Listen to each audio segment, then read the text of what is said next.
बिस्मिल्लाहिर्रहमानिर्रहीम अस्सलाम वालेकुम। So it's our 9th lecture on WordPress development और ये लेक्चर बहुत ज़्यादा अहम है हर एक न्यूबी के लिए, क्योंकि जब भी हमारे पास कोई क्लाइंट आता है या फिर हम खुद वेबसाइट डिज़ाइन करना चाहते हैं तो हमारे पास डिज़ाइन नहीं होता।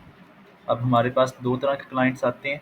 एक वो क्लाइंट जो कि हमें फिग्मा पे डिज़ाइन प्रोवाइड करता है, पूरी वेबसाइट का डिज़ाइन।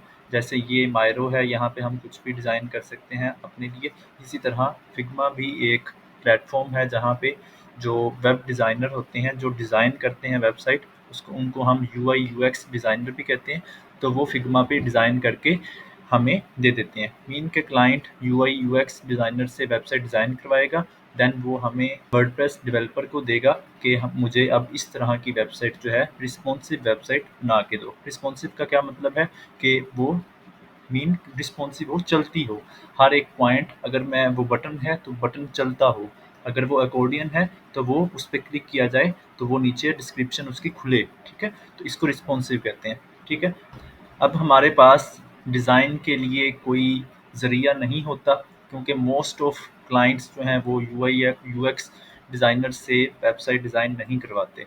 वो हमें आते हैं हमारे पास और कहते हैं कि हमें ऐसी इस टाइप की, वो अपनी टाइप बताते हैं कि इस सर्विस की, ई कॉम की, जिस तरह की उनको चाहिए वो हमें बताते हैं कि ये वाली वेबसाइट हमें बना के दो।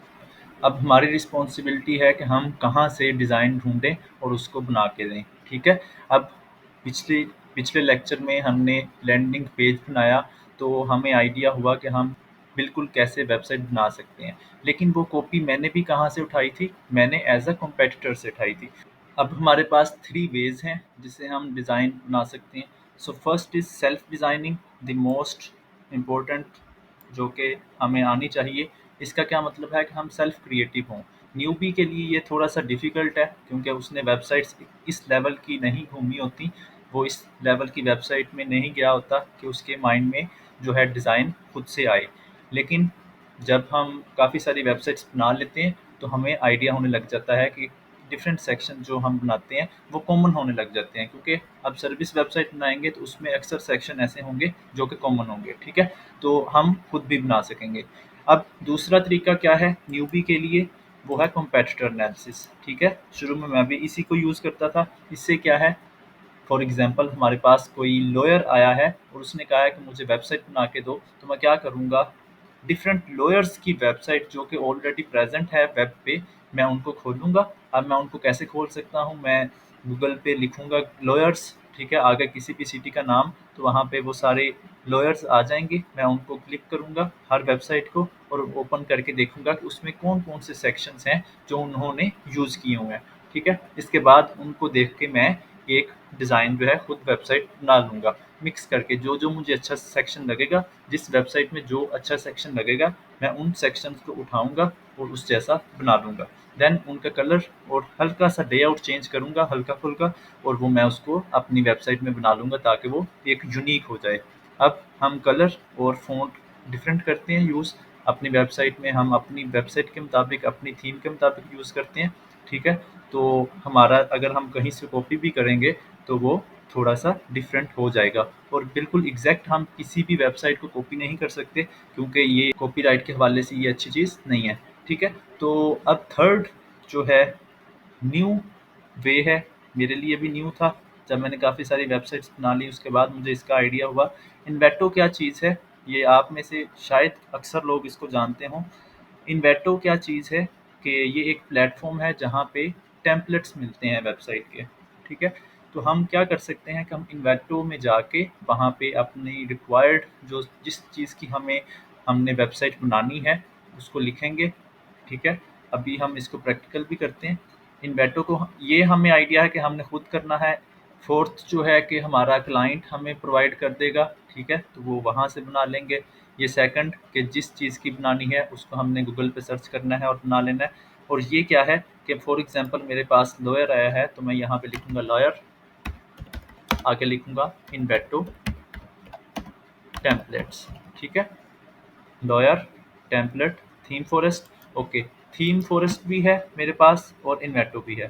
एक मैं ये खोल लेता हूँ। अब ये थीम फॉरेस्ट आ गया इसको मैंने क्लिक किया, ये खुल गया, इसके अंदर सारी कैटेगरीज आ जाएंगी, सारा कुछ आ जाएगा काफ़ी सारे। इसी तरह मैं अगेन लिखता हूँ लॉयर टेम्पलेट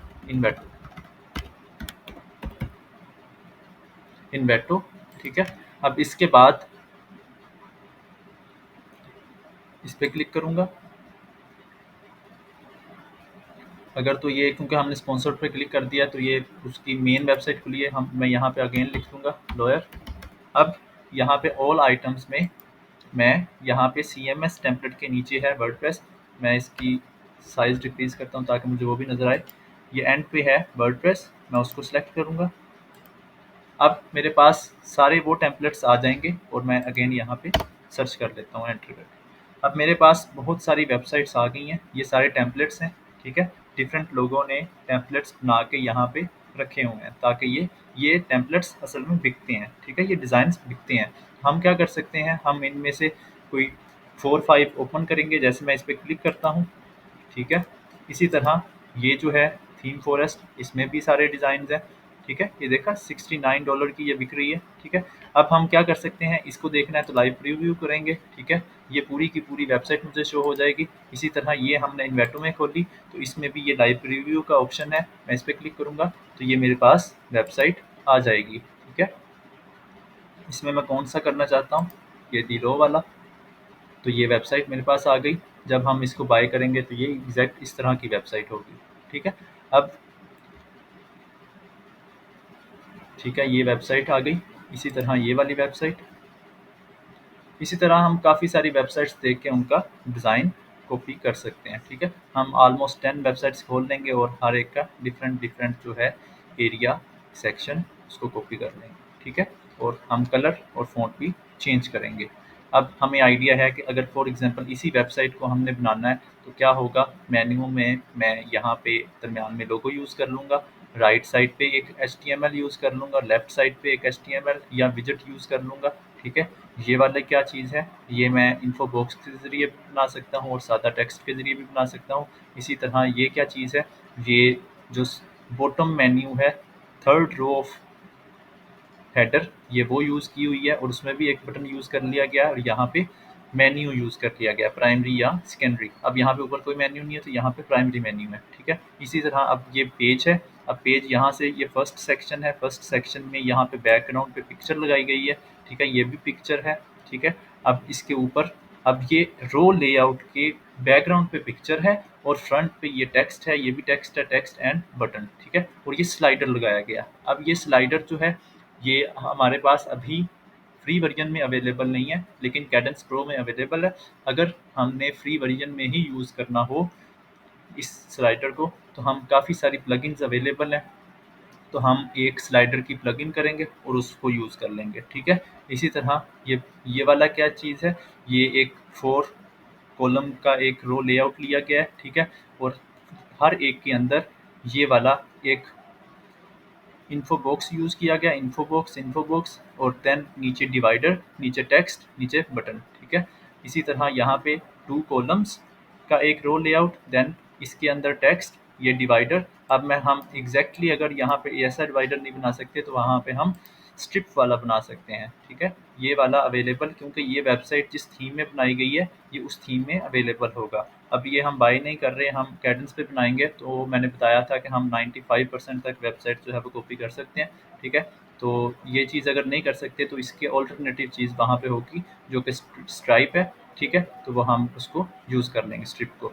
इसके बाद टेक्स्ट है, ये इमेज है, इमेज के बल्कि ये सेक्शन है, सेक्शन के ऊपर क्या है, इसको हम इन्फो बॉक्स भी कह सकते हैं, यहाँ ऊपर आइकन नीचे टेक्स्ट है और बैकग्राउंड पे इमेज लगा के बैकग्राउंड को ओवरले कलर भी दिया गया है, ठीक है।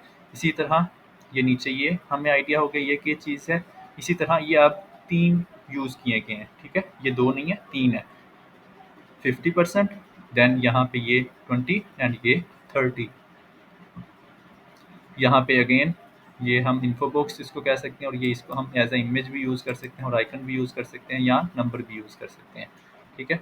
और ये चीज़ हम सब देख लेंगे। अब हम हर एक चीज़ नहीं बना सकते तो हम मैक्सिमम चीज़ें बना सकते हैं, वो बना लेंगे, ठीक है। ये पोस्टें शो करवाई गई हैं, ठीक है। तो हम अपनी पोस्ट जो हमारी थीम हमें लेआउट प्रोवाइड करती है हम उसके मुताबिक बना लेंगे, ठीक है। तो हमारी थोड़ा सा डिफरेंट भी हो जाएगा। अब ये क्या चीज़ है, ये ऊपर इसने थोड़ा सा किया हुआ है, तो इसने ये जो इन्फो बॉक्स यूज़ किया या उसने जो सेक्शन यूज़ किया उसको माइनस में मार्जिन दे दिया ताकि ये थोड़ा सा ऊपर चला जाए। ये हम नेक्स्ट जब वेबसाइट बनाएंगे तो उसको हम ये भी देख लेंगे कि ये माइनस वाली चीज़ क्या है। यहाँ पे मैप इम्बेड किया और यहाँ पे उसने फुटर बना लिया। ठीक है, तो अब हमें आइडिया हुआ कि हम डिज़ाइन जो है वो कैसे कैसे कहाँ से उठा सकते हैं और कैसे कैसे बना सकते हैं। ठीक है, so best of luck for your website.